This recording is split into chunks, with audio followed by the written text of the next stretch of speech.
تخيل انك تمتلك عربية مجرد وجودها في جراشك ممكن يضيع عليك تعب سنين، ممكن في لحظة واحدة تشوفها بتتسحب قدام عينيك. ده مش لانك مجرم او انك عملت حادثة، ده لان القانون شايف ان عربيتك نفسها جريمة متحركة. في اخر التسعينات اليابان كانت بتصنع عربيات ذكية مش بس سريعة. نيسان قررت انها ما تعملش عربية مجرد انها تطلع لك بيرفورمانس قوي، هي قررت انها تعمل لك سلاح ماشي على الارض. النيسان جي تي ار ار 34 سكاي لاين هي مش بس عربية عادية، ده كمان كان جواها وحش اسمه الار بي 26، الوحش اللي كان توين باور تيربو.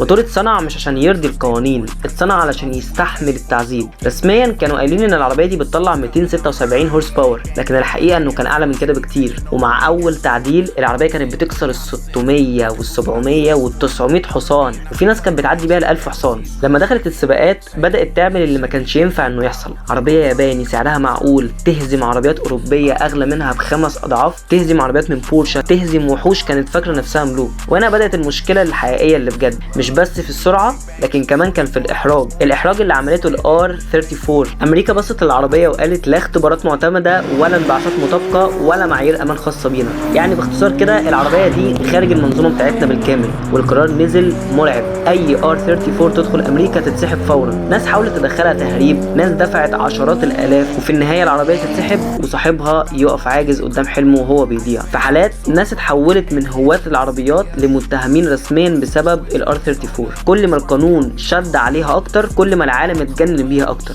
دخلت الفيديو جيمز، دخلت افلام السباقات، دخلت سباقات الشوارع، دخلت اوض الشباب وانا كنت واحد منهم كستيكرز على الحيطه. وبدات الحلم الممنوع، العربيه اللي مش المفروض تمتلكها لكن كل الناس عايزاها. سنه بعد سنه المنع فضل مستمر والاسعار بتغلى والاسطوره بتكبر، لحد ما امريكا قالت اخيرا بعد 25 سنه من تاريخ تصنيعها ممكن تدخل كعربيه كلاسيك. وفي اللحظه دي كل اللي كان ممنوع اتحول لكنز. عربيه كانت بعشرات الالاف اتحولت لمئات الالاف، وفي بعضها وصل لمليون دولار عادي جدا. والناس كانت بتشتريها، وناس اشتريتها علشان تحطها في الجراج بتاعها اكنها قطعه اثار. وهنا الصدمه اللي كان كتير ما يعرفوهاش، الجي تي ار ما كانتش ممنوعه لانها وحش، لكنها كانت ممنوعه لانها كانت خارج السيطره، خارج حساباتهم، خارج القوانين، وخارج النظام اللي هم حاطينه للعالم كله. والحاجه اللي تخرج عن السيطره القانون دايما بيخاف منها. نيسان ما خططتش تصنع اسطوره، هي خططت تصنع عربيه تكسب، لكن اللي حصل انها صنعت اسم القانون بيحاول يخنقه فزادت قوته. اتمنعت من الشوارع واتحصرت بالقوانين واتسحبت من اصحابها، لكن ما اتمنعتش من قلوب الناس. واللي في النهايه مجرد ما يتقال اسم الجي تي ار اي حد بيحب العربيات بيعرف اننا مش بنتكلم